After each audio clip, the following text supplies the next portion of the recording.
Is this the future they keep promising us? Or is this the infrastructure for a world most of us never agreed to?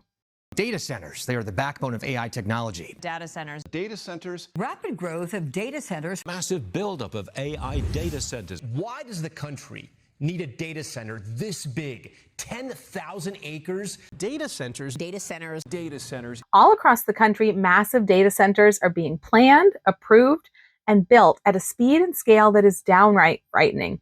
And these aren't just little buildings where your photos get stored. Some of these projects are so large, they're being compared to whole cities. They need enormous amounts of electricity. They use massive amounts of water. Some require new power lines, new substations, new gas plants, new roads, new permits, new tax deals, and new infrastructure. And in many places, regular people are starting to realize this isn't just a tech story. It's a water story. It's a power grid story. It's a property rights story. It's a job story. It's a local control story. And for some people, it is already becoming a quality of life story because they're living near the noise, the lights, the construction, the traffic, and the 24/7 hum of the AI boom. So in this video, I want to break down what's happening, why these data centers are suddenly being built everywhere, and how this could affect you. Because they call it the cloud, but it's not in the sky. It's on land, our land. It uses water, it uses power, it produces noise, it needs infrastructure, and it has to be built somewhere, maybe even near you. Hey guys, it's Jera with Wicked Prepared. Now, before we go any further, I want to say this right up front. This video isn't about being anti-technology. It's about asking who pays the real cost when the AI boom leaves the Silicon Valley and shows up in your town. I use technology, you use technology, we all use technology in one way or another. If you use social media, you use online banking, you stream movies, store pictures, use GPS, check email, shop online, use a smartphone, or even watch this video, then yes, you're using systems that depend on data centers. So I'm not going to sit here and pretend that we don't all benefit from this stuff in some way. And I'm not going to pretend that AI is completely useless either. There are useful parts of it. There are powerful parts of it. There are parts of it that will undoubtedly revolutionize healthcare, education, business, research, and everyday life.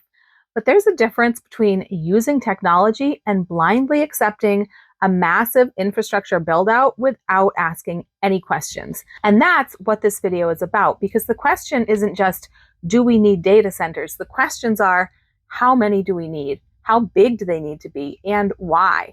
Where are they being built? Who owns them and who profits from them? Who pays for the power? Who gives up the water? Who gives up the land? Who lives with the noise? And who gets left with the consequences if this whole thing doesn't go the way that they're promising? Because right now, the public message is all about innovation, progress, jobs, investment, and the future. But many of us are questioning, what could this massive capacity actually be needed for? What are they truly planning?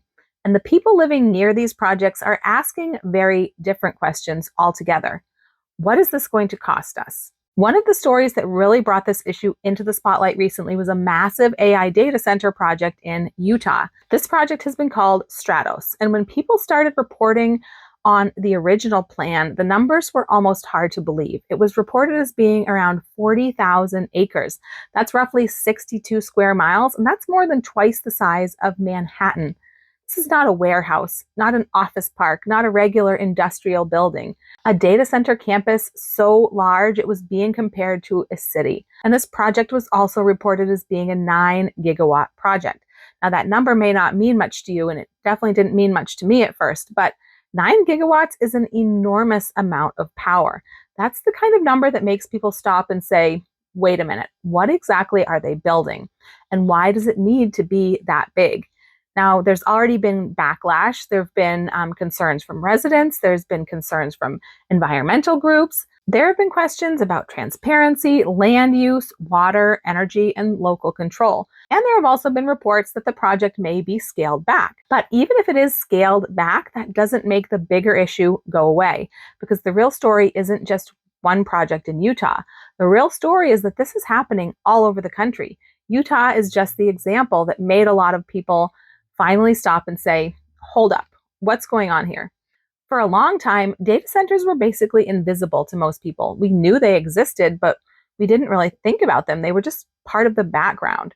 Your email had to live somewhere, your family photos had to live somewhere, banks, hospitals, government systems, schools, stores, and apps all needed servers. But now we're in a completely different phase because this isn't just about storage anymore. This is about AI, artificial intelligence. AI needs massive computing power. It needs chips, it needs servers, it needs cooling, it needs electricity, it needs land, it needs backup systems. It needs water directly, and in many cases, it also needs water indirectly through the power plants producing all that electricity. That part is important because a lot of companies will say, don't worry, we're using less water for our cooling. And in some cases, that may be true. Some newer facilities are being designed with closed loop cooling systems that use far less water directly than older designs. And that sounds good, but the question doesn't end there. Because if the data center uses less water directly, but uses huge amounts of electricity, and that electricity comes from power generation that also uses water, then the water issue may not just disappear, it may just move somewhere else. So when we talk about the water footprint of AI, we can't only talk about the water that runs through the building.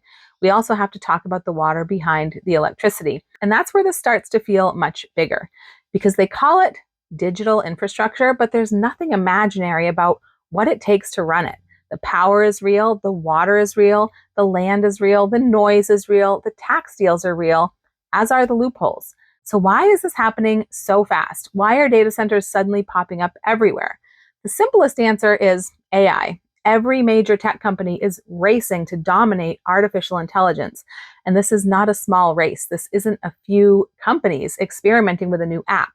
This is a winner takes a lot, maybe winner takes most race to control the infrastructure of the next economy. Think about it. If AI is going to be inside education, medicine, banking, government, transportation, search engines, customer service, writing, coding, advertising, surveillance, logistics, entertainment, and business software, then the companies that control the computing power may have enormous influence over the future. And that's why this matters, because these data centers aren't just warehouses. They're the factories of the AI economy. Except instead of making cars or food or appliances or tools, they process data. They train models. They run AI systems. They automate work. They power the tools that could replace workers, reshape industries, and change how people interact with almost everything. And that's where the question becomes uncomfortable. If our current digital system can already run online banking, phones, streaming, GPS, online shopping, social media, government systems, surveillance cameras, smart devices, medical records, and everything else, why do they suddenly need this much more? What are they building toward? What level of automation are they expecting? What future are they preparing for? And why are regular people only finding out when the bulldozers show up? Besides the unknown, the looming possibilities of constant surveillance, social scoring, predictive policing, automated censorship, digital profiling, biometric tracking, job replacement, and a world where every move we make, every purchase, every search, every message, and every mistake can be stored, analyzed, and used to make decisions about us, there are some very concrete and very real ways that these data centers can and are affecting people right now and could affect you if it isn't already. The first way is water, and this might be the most obvious one because water isn't abstract. You either have it or you don't. Your well either keeps up or it doesn't, or your town's water system either has enough capacity or it doesn't.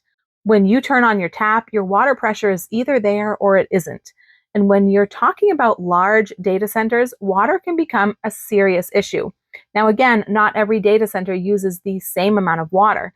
That does need to be said. Some use more, some use less, some use air cooling, some use closed loop systems, some use recycled water, some are being designed to reduce direct water consumption. So I'm not going to sit here and say that every single data center is the same, but the concern is real because data centers generate a lot of heat. Thousands and thousands of servers running constantly have to be cooled somehow.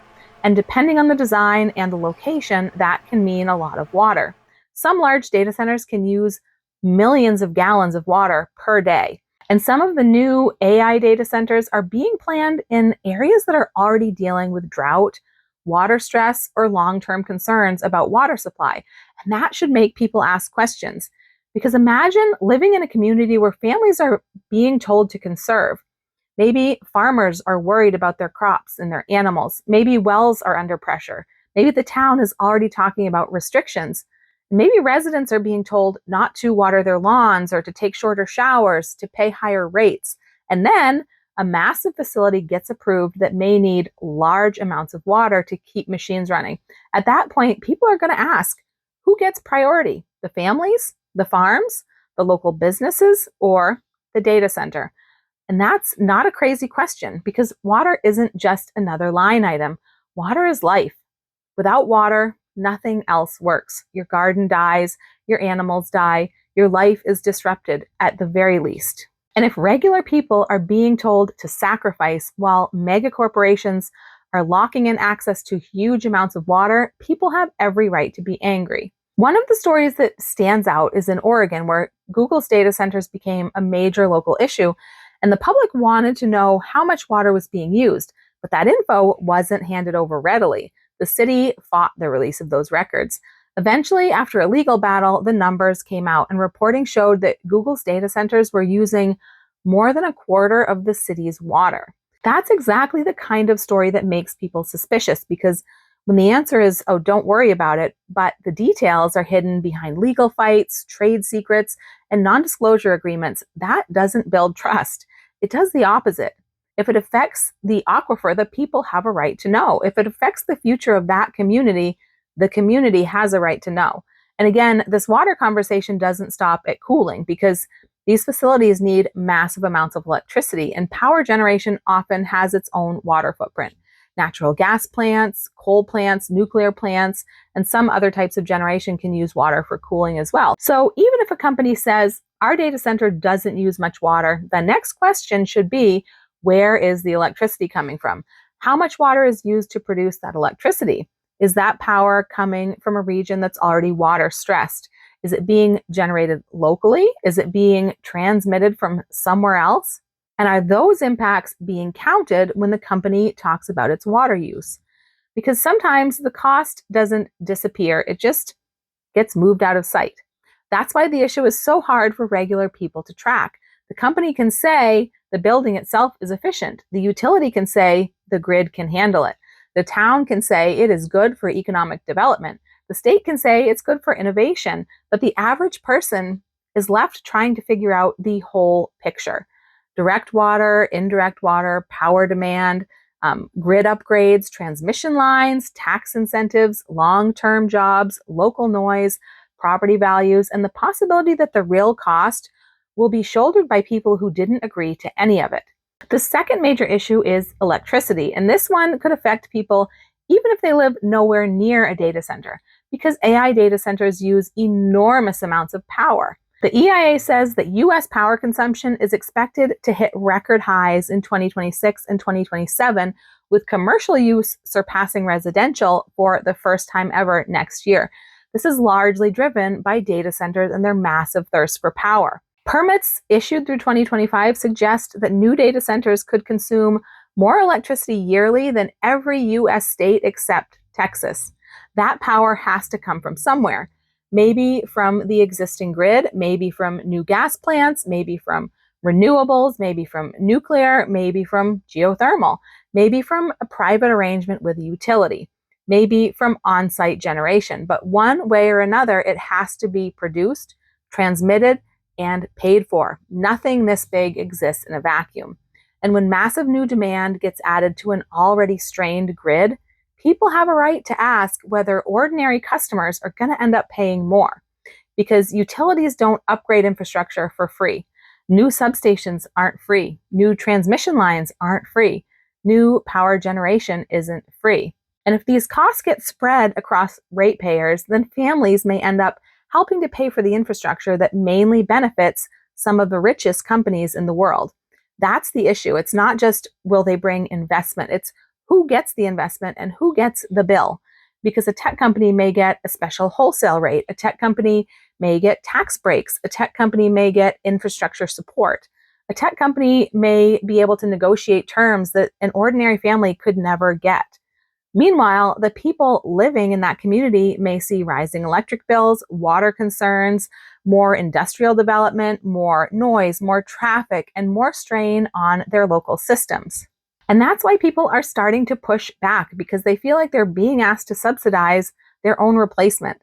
And I know that sounds dramatic, but think about it. If these data centers are built to power AI systems that can automate jobs, and ordinary people are helping to carry the cost of the infrastructure through higher bills, tax incentives, or local disruption, then that's a fair question. Are we paying for the machines that may eventually replace us?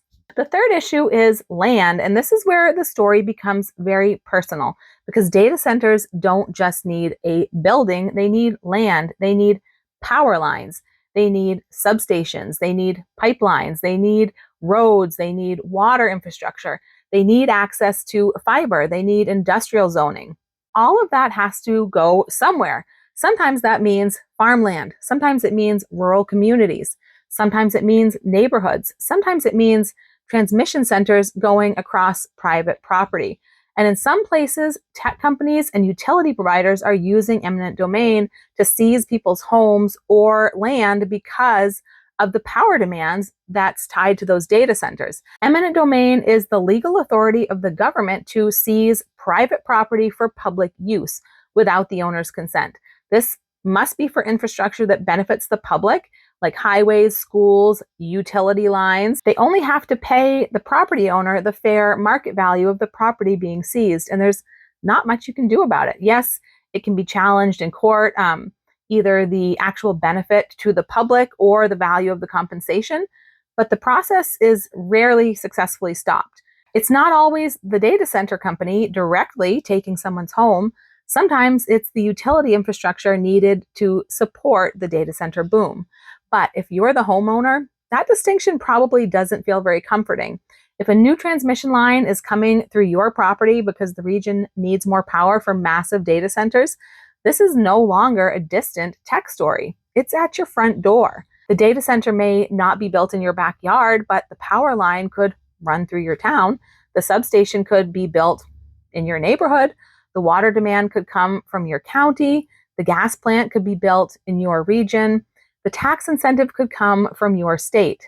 And once these projects get momentum, ordinary people can find themselves up against companies, utilities, and government agencies with more money, more lawyers, and more influence than they could ever have. That's why local awareness matters, because by the time most people hear about these projects, the important decisions may already be being made. Another issue related to land ownership and land value that doesn't get enough attention is noise. Because when people think of data centers, they might think of silent computers in a building, but the people living near them often describe something very different. A constant hum, fans, cooling systems, backup generators, construction noise, trucks, electrical equipment, a low frequency sound that doesn't just go away when the weekday ends, because these places don't run from 9 to 5. They run 24 hours a day, 7 days a week. And for the people living near them, that can become a serious quality of life issue. This was the sound at Laura Evans' home in suburban Chicago last spring when backup generators kicked in at the data center 1,000 feet from her backyard. And it never goes away. Never goes away. Laura tells us the data center emits a low hum 24/7, and it's not just the noise taking a toll. She says in the last year, her average electricity bill has spiked 23%. Imagine buying a home in a quiet rural area, or living on land your family's owned for decades, or building a life in a small town because you wanted peace, privacy, and quiet. And then one day, a massive industrial facility moves in nearby. Now there are lights, there's construction, there's trucks, there's power systems, there's noise, there's a constant hum. It may not technically exceed any legal limits, but that doesn't necessarily mean that it feels livable, because legal limits don't always capture what it's like to hear a sound every day, every night, all the time, inside your home, outside your home, when you're trying to sleep, when you're trying to sit outside and enjoy the property that you worked for. And then there's the property value issue, because even if you want to leave, who's going to want to buy a house next to a constant industrial hum? Who wants to move their family next to a huge data center? Who wants to buy property where the view, the sound, the traffic, and the future are all uncertain? That's a real concern, because for a lot of families, their home is their biggest asset. So when a project comes in and changes the character of the area, it's not just an inconvenience. It can affect people financially. And once again, we come back to the same question: who profits and who pays? Another major red flag with these projects is the secrecy. And this is one of the reasons that people get suspicious, because in some communities, residents say that they're not being told enough before decisions are made. Projects are discussed under code names. Local officials sign non-disclosure agreements. Companies claim that certain details are proprietary. Water use, power use, infrastructure agreements, tax arrangements, and long-term impacts may not be fully clear to the people who actually live there. And I understand that companies have business information that they want to protect, but if a project affects public water, public power, public land use, public infrastructure, public tax revenue, and public quality of life, then the public deserves real information. You can't tell people, trust us, this is good for you, while hiding the details that would allow them to decide whether it actually is good for them. That's not how trust works. And when local people are told they can't know the full details because of trade secrets or non-disclosure agreements, it creates exactly the kind of suspicion that these companies claim is unreasonable. If everything's fine, why hide so much? If the water use is reasonable, why not show it? If the power deal is fair, why not explain it? If the tax incentives benefit the community, why not lay it out clearly? If the jobs are real and long-term, why not prove it? Because secrecy makes people wonder whether the deal is really for the community or just for the company. Now let's talk about money, because this is where the story gets even more frustrating. When a data center project is proposed, the public often hears big numbers, billions of dollars in investment, construction jobs, tax revenue, economic development, growth, opportunity. And these things sound good, especially for small towns desperate for any revenue. If you're a local official and a major tech company comes in promising huge investment, it's easy to understand why that gets some attention. But the public needs to ask what the actual deal looks like. Are there tax breaks? Are there sales tax exemptions? Are there infrastructure incentives? Are there special rates for power or water? Are public lands being used to support infrastructure that mainly benefits the data center? Are future taxes being redirected to pay for the project's own infrastructure? How many permanent jobs will actually be created after construction is done? And how long will the community have to live with the consequences? Because construction jobs are temporary. The facility may be massive, but once it's operating, it may not employ nearly as many local people as residents were led to believe. That doesn't mean that there's no jobs, but people need the real numbers, not just press release numbers, because a $1 billion facility that creates a small number of permanent jobs, uses huge resources, receives tax breaks, and changes the character of a community may not be the great deal that it was made out to be. And that's where that mega corporation angle matters. These are some of the richest companies in the world. They have enormous negotiating power.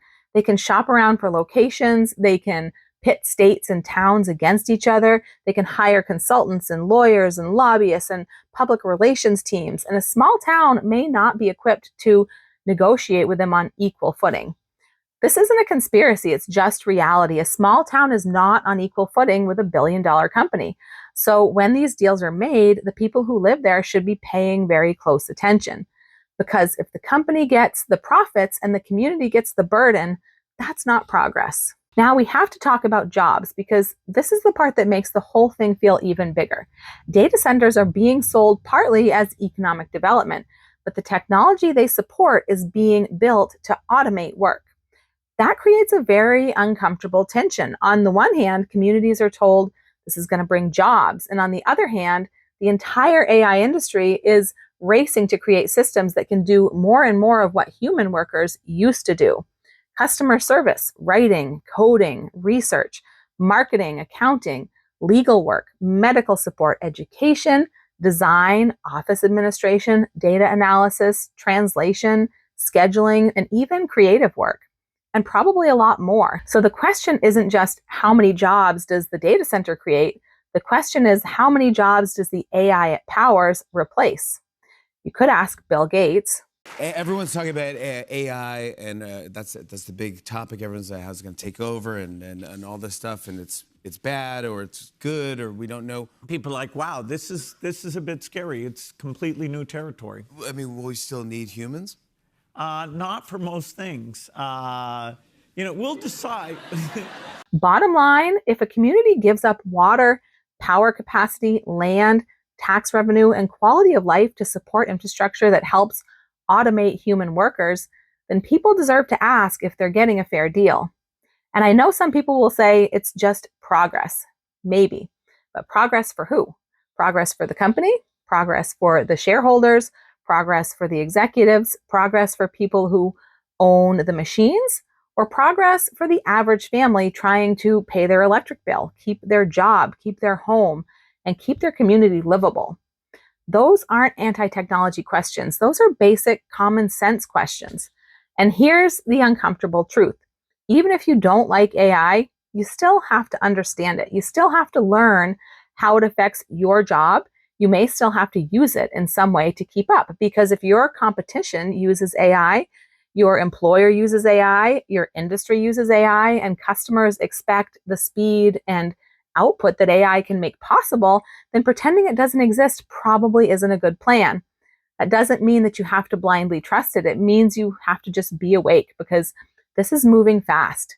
The infrastructure is being built, the money is being spent, the land is being bought, the power is being planned, the water is being allocated, and whether we like it or not, the next economy is being built right now.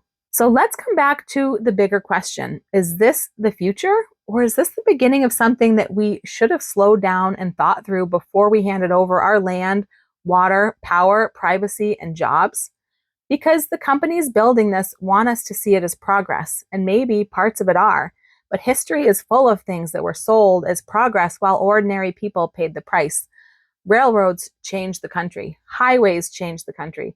Factories have changed towns. Power plants have changed towns. Big box stores have changed towns.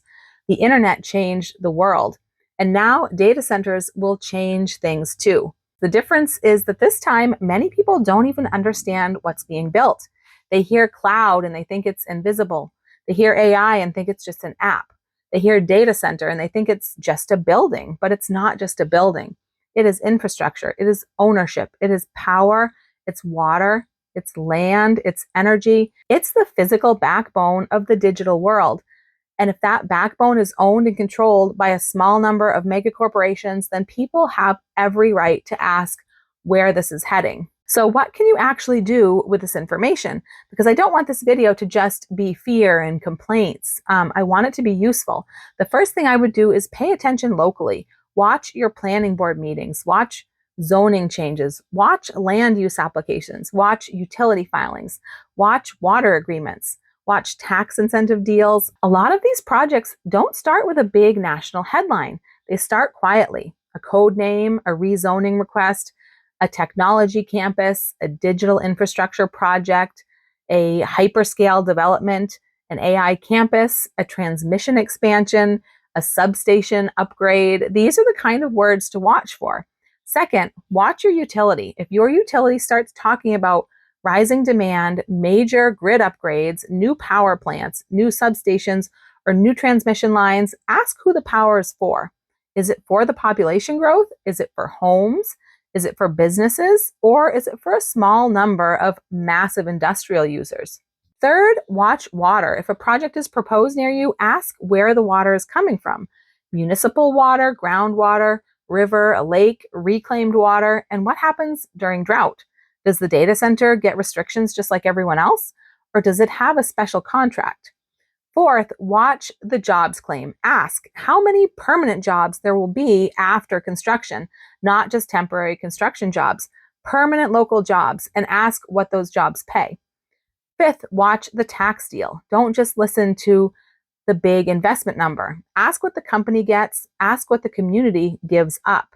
Ask what the community gets after the incentives, exemptions, infrastructure costs, and long-term obligations are factored in. And 6, watch quality of life, noise, lighting, traffic, construction, property values, emergency response, road wear, visual impact. These things matter because your community isn't just a line on a spreadsheet. People live there, families live there, kids grow up there, farmers farm there, homes hold memories there, and a community shouldn't be treated like an empty space waiting for a corporation to monetize it. Now, as a preparedness channel, here's why I think this matters. Preparedness isn't just about putting food on a shelf. That matters, of course, but preparedness is also about understanding systems, the food system, the water system, the power grid, the financial system, the healthcare system, and now increasingly the digital system, because all these systems are connected. If the grid gets more strained, that affects you. If water becomes more contested or less available, that affects you. If jobs are disrupted by automation, that affects you. So no, I don't think the answer is panic. I don't think the answer is to throw your phone in the woods and pretend that none of this exists. But I do think people need to wake up because resilience is going to matter. Backup power is going to matter. Stored water matters. Shelf-stable food matters. Practical skills matter. Debt reduction matters. Local awareness matters. Knowing how to function when systems don't work matters. And understanding how AI may affect your job, your business, your community, and your children's future matters. Because the people building this infrastructure aren't waiting. They're moving. And once these decisions are made, it can be really hard to undo them. And honestly, this is also one of the reasons that I talk so much about paying attention to where our money goes and who it supports. Because whether we're talking about tech companies, food companies, pharmaceutical companies, media companies, banks, or big box stores, more and more of our everyday life is controlled by a very small number of massive corporations. And no, one family can't just unplug from all of it overnight, but I do think we can start being more intentional. We can look at what we buy and where we buy it, who we support, what companies we trust, what we bring into our homes, and where we're handing over our money every month. We can look for better options. That's the whole concept behind the Shop a Better Way movement, because people are looking for ways to take a little bit of power back in their normal everyday decisions and stop using their dollars to support these giant soulless conglomerates who control so much. And whether that's where you shop, what you store, how you prepare, how you manage your home, or how closely you pay attention to local decisions, I think it's all connected to the same bigger idea. Stop sleepwalking. Start paying attention. Start making intentional choices wherever you can. So here's the bottom line. The AI data center boom isn't just a tech story. It's a resource story, a water story, a power grid story, a land story, a job story, a quality of life story. And maybe most of all, it's a story about control. Who controls the infrastructure? Who controls the data? Who controls the power?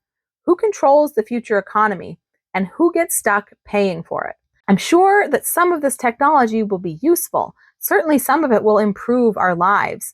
It's going to make many things cheaper, faster, and easier, but that doesn't mean there's no costs. It all comes at a cost. And it definitely doesn't mean that regular people should stay quiet while massive infrastructure gets built up around them, because they call it the cloud, but it's not in the sky. It is in someone's town. It's using someone's water. It's pulling from someone's grid. It's crossing someone's land. It's humming near someone's home. And if this is the infrastructure for the next economy, then we should all be asking a very simple question. Who benefits and who pays? So I want to know what you think. Are there data centers being planned near you? Have you seen local fights over water, power lines, land use, noise, or AI infrastructure? Do you think this is just progress and it's all worth it? Or do you think people need to start paying a lot more attention? Let me know down in the comments. And if you found this video helpful, please give it a thumbs up and share it with someone who needs to hear it. And make sure you're still subscribed to the channel, because things are changing fast. And the more we understand what's being built around us, the better prepared we'll be for whatever comes next. If you made it all the way to the end of the video, leave me a computer emoji down in the comments and check out this video next for some things that will save the day when the grid crashes. I'm Jera with Wicked Prepared. Survive today, thrive tomorrow. We'll see you next time.